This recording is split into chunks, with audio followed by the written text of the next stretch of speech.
ఈ నెల 28 లోపు సుందిల్ల బ్యారేజ్ మరమ్మతు పనులు పూర్తి చేయాలని అధికారులను ఆదేశించారు మంత్రి ఉత్తమ్ కుమార్ రెడ్డి. పనుల పురోగతిపై ప్రతిరోజు నివేదిక ఇవ్వాలన్నారు. పనులలో అలసత్వాన్ని సహించేది లేదని హెచ్చరించారు.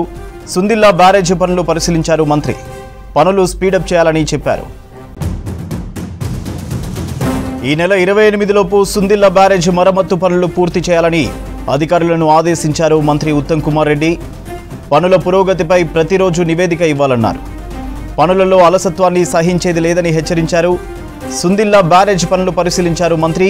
పనులు స్పీడప్ చేయాలని చెప్పారు.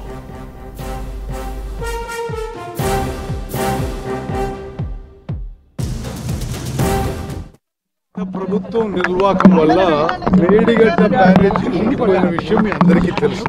కుంగిపోయిన తర్వాత కూడా ఏమీ జరగనట్టుగా గత ప్రభుత్వంలో ఉన్న పెద్దలు అసలు ఏమీ రిపేర్స్, రెక్టిఫికేషన్, రెమెడియల్ మెజర్స్ ఏమీ మొదలుపెట్టలేదు. మేము ప్రభుత్వం వచ్చిన తర్వాత భారతదేశంలోనే డ్యామ్స్, బ్యారేజెస్కి అత్యంత నైపుణ్యం ఉన్న బాడీ పార్లమెంట్లో చట్టం ప్రకారం ఏర్పాటు చేయబడ్డ నేషనల్ డ్యామ్ సేఫ్టీ అథారిటీకి ఈ పని అప్పచెప్పినాం. ఈ 3 బ్యారేజెస్ కూడా పరిశీలన చేయండి. ఇది ఎంత నష్టం జరిగింది, ఏ విధంగా దానికి రిపేర్ చేయాలన్నా, ఇంకా దానికి ఏమన్నా మరి ఏ స్థాయిలో డ్యామేజ్ జరిగింది, ఏమేమి టెస్టులు చేయించాలని చెప్పి కూడా నేషనల్ డ్యామ్ సేఫ్టీ అథారిటీ భారతదేశంలోనే అత్యున్నత ఈ డ్యామ్స్ అండ్ బ్యారేజెస్లో నైపుణ్యం ఉన్న కేంద్ర ప్రభుత్వ సంస్థ. వాళ్ళు ఒక ఇంటరిం రిపోర్ట్ ఇవ్వడం జరిగింది. ఆ ఇంటరిం రిపోర్ట్ ప్రకారము మేడిగడ్డ బ్యారేజ్లో ఏం చేయాలనో, అన్నారం బ్యారేజ్లో ఏం చేయాలనో, సుందిల్ల బ్యారేజ్లో ఏం చేయాలనో వివిధ కార్యక్రమాలు వాళ్ళు లిస్ట్అవుట్ చేశారు. కొన్ని టెస్టులు కూడా వాళ్లే రాసి ఇచ్చారు. ఎన్డీఎస్ఏ ఇచ్చిన ఇంటరిం రిపోర్ట్ ప్రకారం ఈ 3 బ్యారేజ్ల రక్షణ కొరకు, పునరుద్ధరణ కొరకు ఈ 3 ఏజెన్సీల వాళ్ళకి పని అప్పచెప్పడం జరిగింది. ఈరోజు మొదటి రోజు కోడ్ ఆఫ్ కాండక్ట్ అయింది. ఈ 3 బ్యారేజెస్ కూడా విజిట్ చేసి ఎన్డీఎస్ఏ చెప్పిన ఏదైతే ఇంటరిమ్ మెజర్స్ అవి యుద్ధ ప్రాతిపదిక పూర్తి చేయాలని చెప్పి ఇంజనీరింగ్ డిపార్ట్మెంట్ శాఖ అధికారులకి, కన్సర్న్ ఏజెన్సీస్ కూడా చెప్పడం జరుగుతుంది.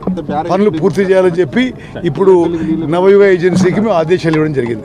జస్టిస్ గారు వారు ఏంటంటే ఈ మొత్తం వ్యవహారంలో అన్ని విషయాలు ఎంక్వైరీ చేయడానికి justice Ghosh commission of enquiry అని మాజీ సుప్రీంకోర్టు జడ్జి గారితో మా ప్రభుత్వమే ఆదేశించింది. దాని భాగంగా ఈరోజు సాయంత్రం అన్నారం, రేపు సుందిల్ల వారు విజిట్ చేయడం జరుగుతుంది. తప్పనిసరిగా తమ్మిడియేట్ దగ్గర బ్యారేజ్ నిర్మాణం చేయడం మా ప్రభుత్వం, మా పార్టీ యొక్క మేనిఫెస్టోలో కూడా ఉంది. తప్పనిసరిగా ఆ ప్రాజెక్ట్ ఈ టర్మ్లో మేము కడతాం.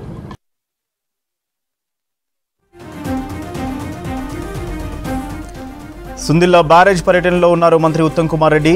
హైదరాబాద్ నుంచి హెలికాప్టర్లో సుందిల్లకు చేరుకున్న ఉత్తమ్ ఈఎన్సీ అధికారులతో కలిసి బ్యారేజ్ రిపేర్ల పనులు పరిశీలించారు.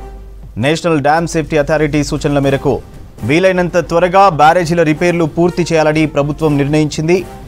ఇందులో భాగంగా మొదట సుందిల్ల బ్యారేజ్ పనులు పరిశీలించారు ఉత్తమ్. తర్వాత అన్నారం బ్యారేజ్ దగ్గరికి వెళ్లారు. అక్కడి నుంచి మేడిగడ్డకు వెళ్లి పనుల పురోగతిపై సమీక్ష చేశారు.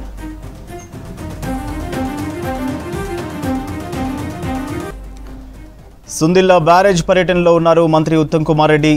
హైదరాబాద్ నుంచి హెలికాప్టర్లో సుందిల్లకు చేరుకున్న ఉత్తమ్ ఈఎన్సీ అధికారులతో కలిసి బ్యారేజ్ రిపేర్ల పనులు పరిశీలించారు. నేషనల్ డ్యామ్ సేఫ్టీ అథారిటీ సూచనల మేరకు వీలైనంత త్వరగా బ్యారేజీల రిపేర్లు పూర్తి చేయాలని ప్రభుత్వం నిర్ణయించింది. ఇందులో భాగంగా మొదట సుందిల్ల బ్యారేజీ పనులు పరిశీలించారు ఉత్తమ్. తర్వాత అన్నారం బ్యారేజ్ దగ్గరికి వెళ్లారు.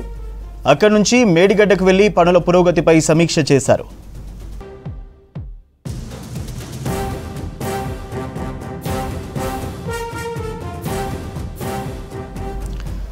సుందిల్ల బ్యారేజ్ పర్యటనలో ఉన్నారు మంత్రి ఉత్తమ్ కుమార్ రెడ్డి. హైదరాబాద్ నుంచి హెలికాప్టర్లో సుందిల్లకు చేరుకున్న ఉత్తమ్ ఈఎన్సీ అధికారులతో కలిసి బ్యారేజ్ రిపేర్ల పనులు పరిశీలించారు. నేషనల్ డ్యామ్ సేఫ్టీ అథారిటీ సూచనల మేరకు వీలైనంత త్వరగా బ్యారేజీల రిపేర్లు పూర్తి చేయాలని ప్రభుత్వం నిర్ణయించింది. ఇందులో భాగంగా మొదట సుందిల్ల బ్యారేజీ పనులు పరిశీలించారు ఉత్తమ్. తర్వాత అన్నారం బ్యారేజ్ దగ్గరికి వెళ్లారు. అక్కడి నుంచి మేడిగడ్డకు వెళ్లి పనుల పురోగతిపై సమీక్ష చేశారు.